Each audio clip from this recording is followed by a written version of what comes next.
Mayong adlaw katawhan sa Dios sa Archdiocese sa Osamis. Ingon man usab sa Diocese sa Pagadian. Akong timbaya sa mga mag-uuma o mga mananagat. Adlawng Lunes, Nobyembre 18. Ato karon nga gisaulog ang kapistahan sa Basilikas ni San Pedro o ni San Pablo. Usa kini ka dako nga mga basilikas gani giatuan gyud kini sa mga obispo panahon sa Adlimina Apostolorum. Gani niingon sila nga dunay 2 milyones kada tuig ang mobisita sa maong basilika ni San Pedro o ni San Pablo. Busa karon atong gisaulog ang kapistahan sa maong basilika. Ngano man gyud kini ra gyud ang Katoliko nga aduna gyud kining pagsaulog atong nahibaw-an nga ni saulog usab kita nga atong Nobyembre 9 ato pong gisaulog ang Feast of the Dedication of the Lateran Basilica. Kining Lateran Basilica sa ako nang gisulti mao kini ang cathedral sa Roma. Ipasabot nga mura ning equivalent ni sa cathedral sa Metropolitan Cathedral of the Immaculate Conception. Ang cathedral mao kana ang lingkuranan, ang usa ka simbahan sa obispo o arsobispo. Kada diocese o archdiocese doon na lamay usa ka cathedral. Pananglitan ron sa Pagadian, ang cathedral mao ang cathedral sa Santo Niño nga mao kana ang lingkuranan sa obispo. O ako usab dinhi sa archdiocese sa Osamis adunay cathedral dinhi sa Osamis. O mao kini ang gitawag og inahan nga simbahan sa tibuok nga diocese. Pananglitan ron ang kanang mga simbahan sa Oroqueta, simbahan sa Pangabuan, simbahan sa Pangdalaga ug uban pa, dili na sila kathedral kay usa ra man ang kathedral. Busa karon atong gisaulog ang basilika, ang simbahan ni Saints Peter and Paul. Ngano man kini nga gihatagan og dakong pagtagad tungod kay mao man ni sila. Si San Pedro, mao ang unang obispo, mao ang unang Santo Papa, o si San Pablo, mausab ang apostoles nga misangyaw sa mayong balita ngadto sa mga hintil. O sa ako nang gikaingon, ngadtong Nobyembre 9, gisaulog ang kapistahan sa Basilika, sa Lateran Basilica, nga mao ang kining lingkuranan, ang Cathedral Church of the Holy Father. Karon atong gisaulog ang piyesta sa Basilika ni San Pedro ug ni San Pablo. Ang ato karong ebanghelyo nining adlawng Lunes, sa dili pa ko mopadayon, ako din pasalamat sa mga mitimbaya kanako og mipadala og mga in-kind nga sa akong pagsaulog sa akong birthday. Salamat ka inyong tanan, mga laiko, mga kaparian, sa mga pari dinhi sa Archdiocese sa Osamis, mga pari usab sa Diocese sa Pagadian.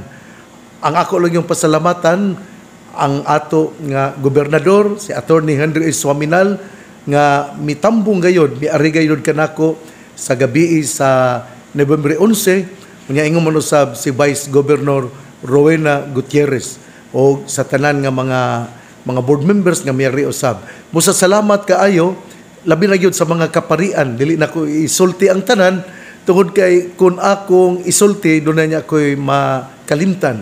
Salamat pud kaayo sa mga nag-alaga dinhi sa Chancery, sa Archbishop's Residence, sa mga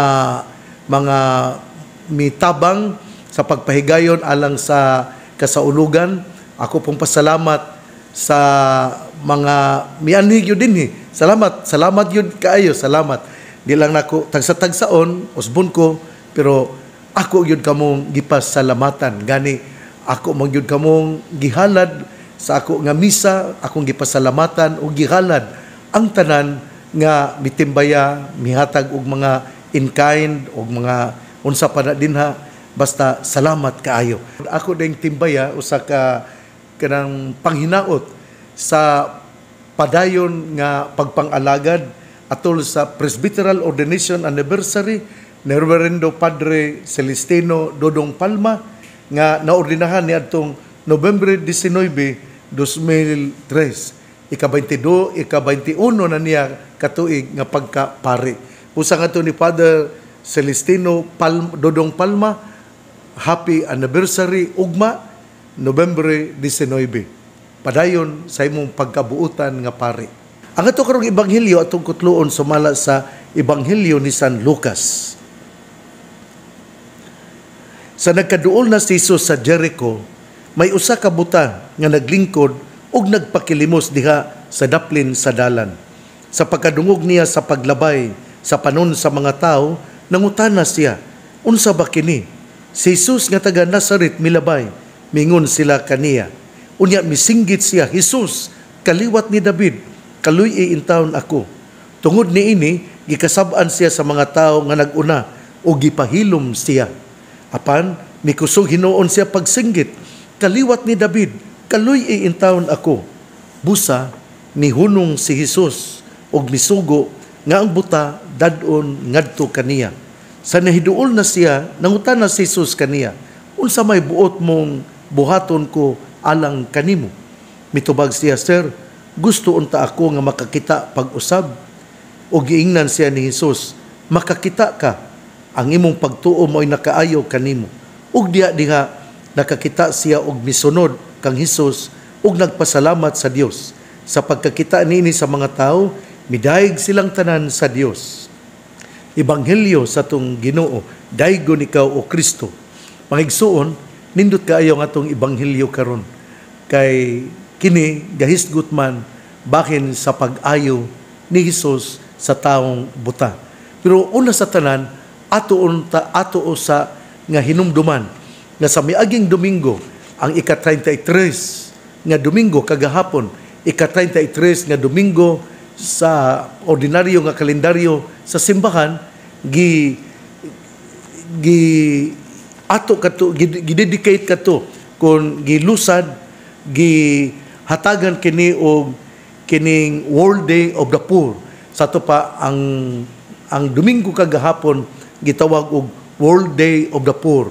Ug matud pa sa Santo Papa sa iyang paghatag sa mao nga dekreto, siya miingon nga dili lang, we should not equate poverty only in the economic sphere, but it has to be understood in the context also of deprivation, of lack of access of education, healthcare, and other opportunities in life.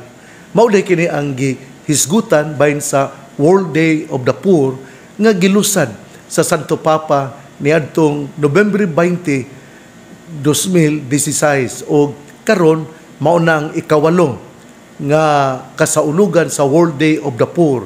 Usbon ko, gilusad kini sa Santo Papa aron kita mahinumdum nga dili di ay tanan nga kakabos anaa sa material nga pamaagi, anaa sa bahandi, kundili ang pagkakabos ato usag mamasinati kung kita wala di ay makaangkon sa edukasyon, wala di ay makadimdim sa mga kaayuhan, labi na gayud sa mga healthcare nga gihatag aron kita mamaayo ug sa tanan nga mga opportunities sa atong kinabuhi. Sa ato pa di ay when there is a deprivation, lack of access in education, healthcare, and other opportunities, kita di ay kabus. O karong adlaw, gihisgutan na usab ang bahin sa pagkaayo sa usa ka tao nga buta. Sa ato pa siya kabus nga naman kay wala man niya opportunity nga makakita, makagamit sa iyang mata.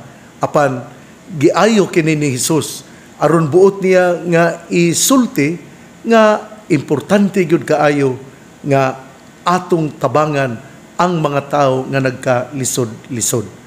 Maubitaw na nga kining ang mga kaparian sa Archdiocese sa Osamis, dili nun tanan pero kadtong mitabang sa mga estudyante sa Bonifacio, niangkon sila, mihatag sila og tag 10,000 pesos aron mo'y ihatag nga scholarship sa mga estudyante. Daghan kaayo. Usbon ko, daghan kaayo ang mga pari nga 30 ka mga pari o ang uban wala man mo hatag, pero hinaot nga sila mutapang usab sa lain nga pamaagi. O dito usab sa pangdalaga, sanglit lisod man ang maong lugar, end to end, mga pari gyapon mitabang sa mga kabataan. Gamay ra tingali mga 15 ra ka buok ang mitabang dito sa pangdalaga, unya 30 ka mga kaparian o more than 30 ang mitabang sa Bonifacio. Og dinhi usab sa Osamis Cathedral School of the Immaculate Conception, aduna usay mga kaparian nga mitabang. Usbon ko, mga kaparian, mutabang kita kay ato man ni nga mandato. Mandato gali ipasabot nga this is our moral obligation to help those deprived, those who lack access to education, those who are materially deprived of the abundance in life. Importante yun kayo, mga kaparian, mga tao nga adunay mga abundansya di sa kinabuhi. Pero ato yung hinumduman, ang pisipito nga ningon man, nobody is so poor that he could not share, and nobody is so rich that he does not need anything. Muna nga, mutabang dita. Ako ning giklaro, gisulti tungod lagi, kay kagahapon, gilusad man, kada 33rd Sunday of the year, gilusad man ang gitawag og World Day of the Poor. Og mao na kagahapon atong gisaulog ang ikawalo nga anibersaryo sa World Day of the Poor tungod kay niadtong November 20, 2016 mao man ang paghatag sa decree aron sa ulugon ang World Day of the Poor. Sa kanunay akong dasigon ang mga tao nga motabang labi na gayod kay kagahapon o hangtod karon luoy yun kaayo ang mga nahiagom sa biktima sa bagyo. Wala pagali mahuman ang Christine, ang Ophel, wala pagali mahuman ang Marcy, sa tupa nagsunod-sunod in town ang bagyo nga gitawag na usab og Pepito o kini mikuso-kuso diya sa Catanduanes o sa northern part of Luzon. Muna nga tabang gyud ta, doon na tingali mga second kolekta kung wala ka kapahatag, ato yung tabangan, atong tabangan ang mga nagkalisod-lisod, labi na gayud ang mga nabiktima sa baha, nabiktima sa bagyo. Usbon ko ha, mas maipang mutabang kaysa kita ang tabangonon. Kunya, it is better to give than to receive. There is more joy in giving. Kay kung kita makapaambit, malipay man yun ang atong Ginoo o kita. Malipay usab tungod kay kita nakapaambit. Ang atong pagkatao, ang atong kinabuhi, dili man para sa atong kaugalingon lamang. Ang atong kinabuhi, gihimo sa Dios aron kita makakita o makasinati o mubati sa kalisod sa uban. Kung doon na kay mga panalangin, ipaambit ka na. Kay kung ikaw mo paambit, panalanginan ka pa o daghan pa gikan sa Ginoo. Kaya bitang gitawag og the more you give, the more blessings you receive. Pero kung ikaw gali mo kumkum o dili ka mo paambit, dili po na hatagan o replacement, dili po na hatagan o kinibitang pulihan, dili mapulihan ang panalangin tungod kay wa manimo ikapaambit. Muna nga ikaw namati nako karon mo paambit gayud kita. Unya sa ako nang ikasulti, doon na lagi tao nga buta o giayo ni Jesus.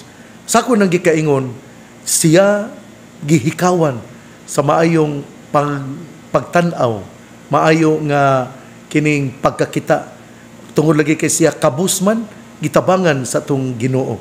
Pero usbon ko ha, dili lang physical nga pagkabuta, kundi naausab ang gitawag og spiritual blindness. Pero sa dili pa ko mupadayon, doon na gyud ko'y kinibitawang nabasahan ining libro sa volume 2 nga illustrated with stories, verses, and anecdotes ni John Ross. Kini si John Ross, nindot niya nga libro, ako niya ning ipaambit sa uban.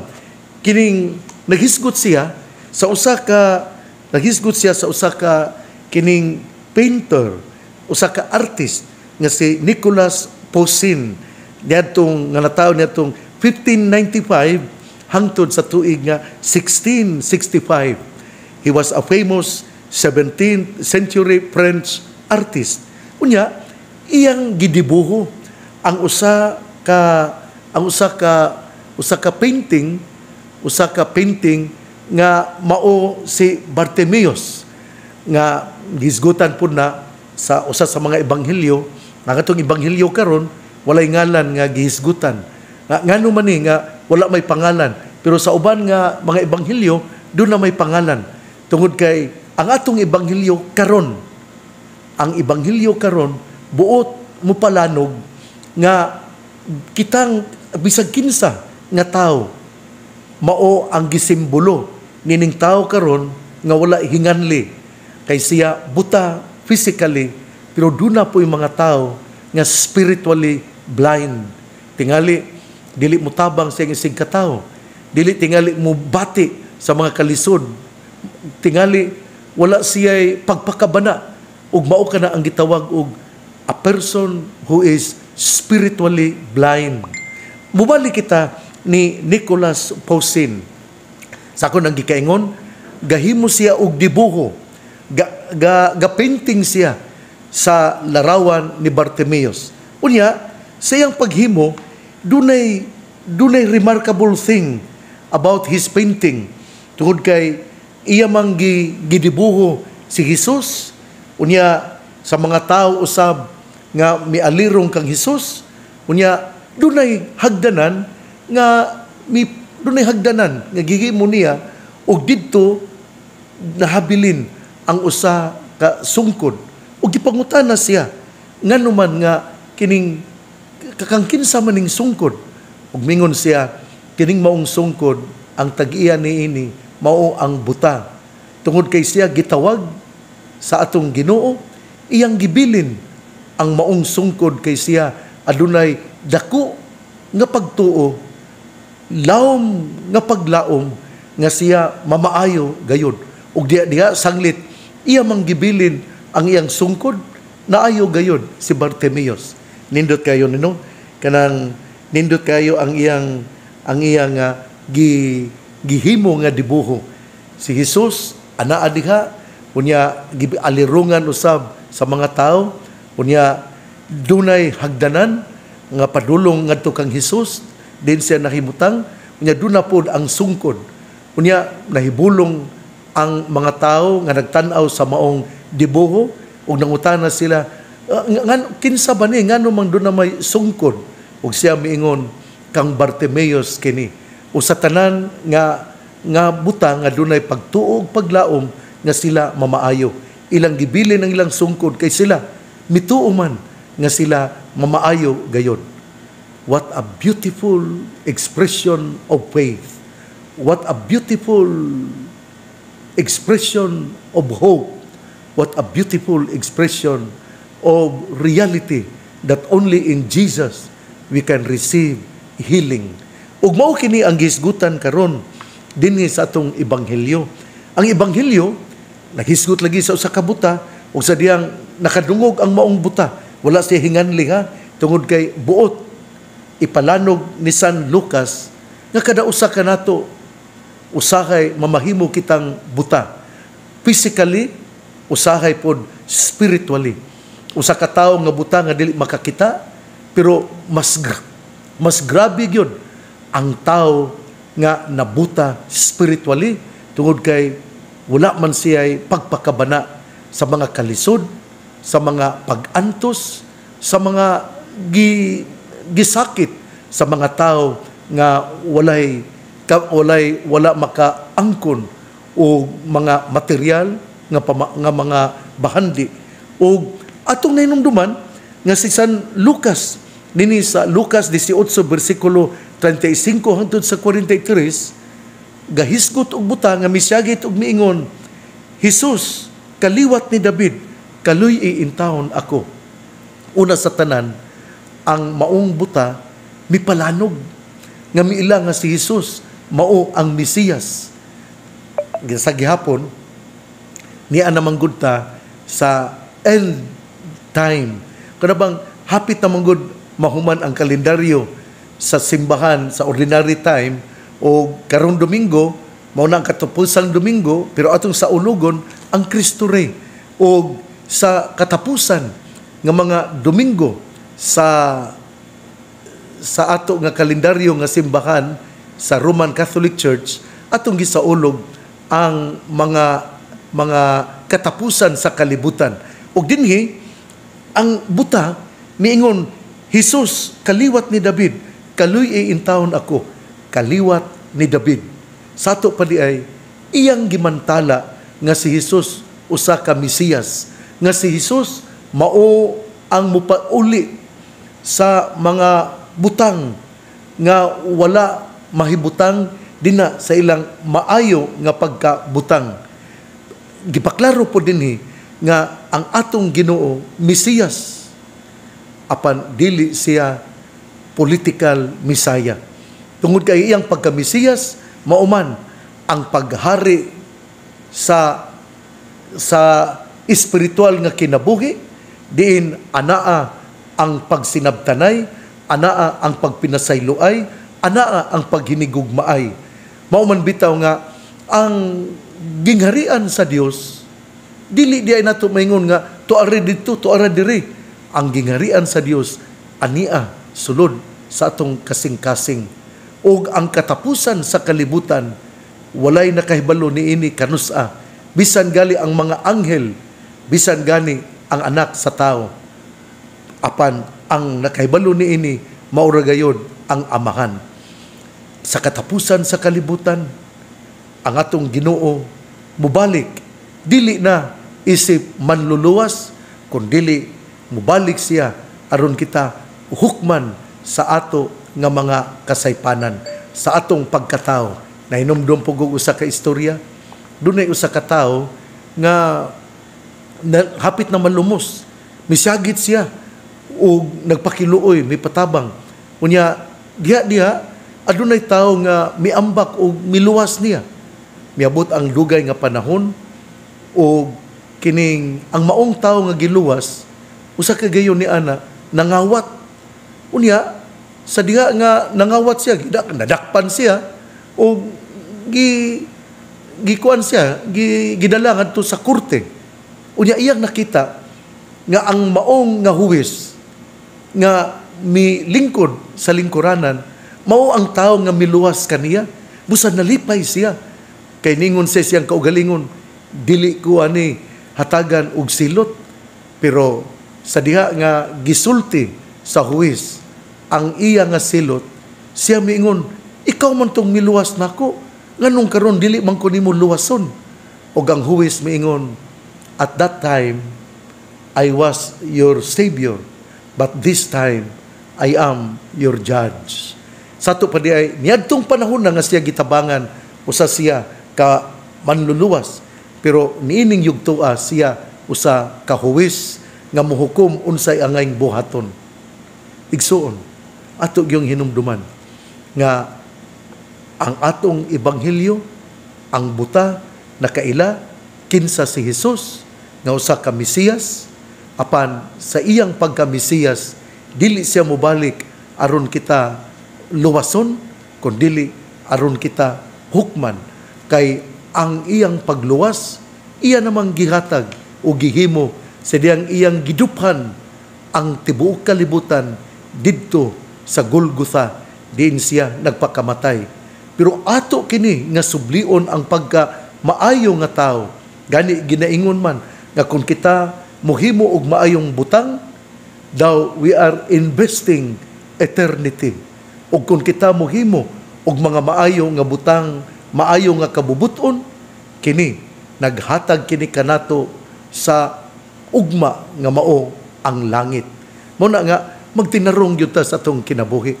Balik kita sa ebanghelyo. Asa ko nang gikaingon, ang buta mao'y nakaila nga si Jesus kaliwat ni David, ipasabot nga siya usa ka Mesiyas. Ug sa diha nga nagkatagbo gyud sila sa diyang mingon ng atong Ginoo, dadas siya diri o midagan siya ug ang atong Ginoo mingutana, unsa may buot mong buhaton ko alang kanimo. Ug siya mitubag, sir, gusto unta ako nga makakita pag-usab. Nindotang ang gitubag sa buta. Nangutana nga atong Ginoo, unsa may buot ko, unsa may gusto mong buhaton ko kanimo.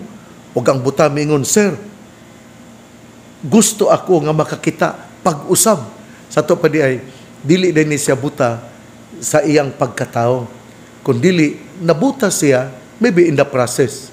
Para gud nato gud labi na taas ang atong sugar na mabuta gyud ta. Mabuta gyud ta, pero gipakita dinhi nga dili gyud siya buta sa sinugdanan, apan nabuta siya sa pagkalabay na sa mga panahon. Kita pod, kung kita kabusta kani adto, mutabang gyud ta sa mga nagkalisod-lisod. Pero sa panahon nga miabot nga ikaw na panalanginan ug daghan nga mga panalangin, nabuta na ka ug dili na ikaw mubati sa kalisod sa mga tao. Busa karon ang atong Ginoo nangutana kanimo, unsa may akong buhaton kanimo? Hinaot nga ikaw makatubag, Ginoo, gusto kong makakita pag-usab, kay daw wala nako makasinati sa akong pagkamatinabangon ngadto sa mga nagkalisod-lisod. Usbon ko ang pagkabuta dili lang buta nga physical nga nawad-an kitag pananaw ug dili kita makakita sa kining kahayag, kundili ang pagkabuta mausab ang buta nga dili musinati sa kinahanglanon sa iyang isig katawo, gitawag og spiritual blindness, tungod kay wala naman mo sinati og mutabang sa iyang isig katawo, dili na makakita kung unsay maayo nga pamaagi aron makaangkon siya sa kinabuhing dayon. We are spiritually blind if we commit sin and we do not take it as a serious event in our life, so that we can come to the sacrament of confession or reconciliation. Hinaot nga makita gyud ni nato nga kinahanglan nga mamahimo kita nga makakita kita pag-usab. Igsuon, ang mayong balita nga maong pulong ni Hesus, ang ayang pamation, pamalandungan ug paningkamutan nga mapuy-an. Bulahan ang tawo nga namati sa pulong sa Ginoo, sama sa isa kahoy nga gitanom, daplin sa usa ka sapa, kansang dahon dili gayud malaya. Tempo sa timbunga, siya mamunga.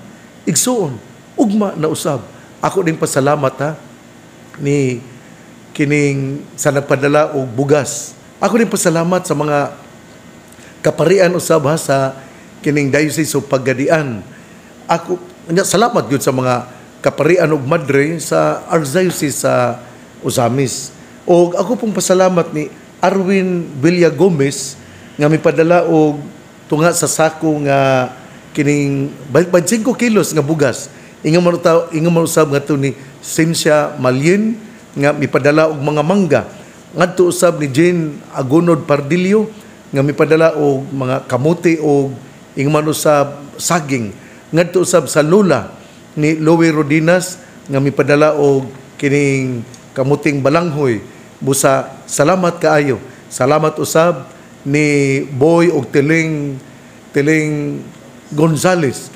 Ninyong tanan, dili nako masulti ang tanan, kaya akong isulti taas jud kayo, daghan jud kayo. Busa ang human lang sa birthday ang akong isulti nga mipadala. Salamat kay tanan, salamat kay tanan. Ako din hisgutan lang ang Couples for Christ, pinagi ni sa Dr. Calyaw, salamat kaayo. Ninyong tanan ako miingon, ang inyong kaayo di yun ako kalimtan. Ang pangaliya sa mahal nga Birhen Maria, nga gisangpit sa mga misamisnon nga Birhen sa kuta, ang Ginoo magapanalangin kanatong tanan. Sa ngalan samahan sa Anak ug sa Espiritu Santo. Amen. Ako ding pasalamat kay human gayud sa akong birthday na itong pitsa 11, human sa ordinasyon ni Reverendo Jeffrey Oracion, niadto ako sa Davao aron pag-attender sa alumni homecoming gikan sa pitsa 12, 13 ug 14. Ug ako ang main celebrant sa katapusang adlaw. Ug didto usab ablihan o gipanalanginan ang estatwa ni Archbishop Thibaut, ang unang nga arsobispo sa Davao o mao ang founder sa Regional Major Seminary of Davao, St. Francis Xavier Regional Major Seminary of Davao. Muna nga didto gyud ko kay gidapit man gyud ko mo sa salamat kaayo, salamat. O ako pong pasalamat sa Archdiocesan Commission on Education nga mitambong usab sa ako nga sa ilang manyanita, sa mga katawhan sa kuta, sa katawhan sa St. Mary's Theologate, sa mga seminarians usab sa John Paul II College Seminary. Ninyong tanan nga mitimbaya ako mingon salamat kaayo. O ako upadayon sa pag-ingon nga kadtong duol ra nga makalugsong o makaanhi, duol kamo sa Birhen sa Kuta. Magpasalamat kita. Kamong taga Maranding, kamong taga Tukuran, kamong taga Aurora, kamong taga Bacolod, kamong taga Tubod, kamong taga Zamboanga del Sur, kamong taga Mulabe, kamong taga nga Labangan, taga Labangan, o ingong manusab sa tanan nga ani adinis labi na gayod nganha sa Tunggo, dina sa mga lugar di nahiabot kining ato nga Sibya. Salamat kaayo og kun natay panahon moari kita sa Kuta Shrine din atong isulti ang atong mga kinahanglan, ang mga panalangin ug atong mga intensyon kay sama si Jesus nga miingon unsa may buot kong ipabuhat kanako tingali kita makasulti ug miingon tabangi ako mahal nga Birhen Maria. Salamat na tong tanan, magampo kita kay ang pangaliya sa mahal nga Birhen Maria o iyang mga pangamuyo dunggon gayud sa iyang anak nga atong Ginoo. God bless, mabuhay tayong lahat.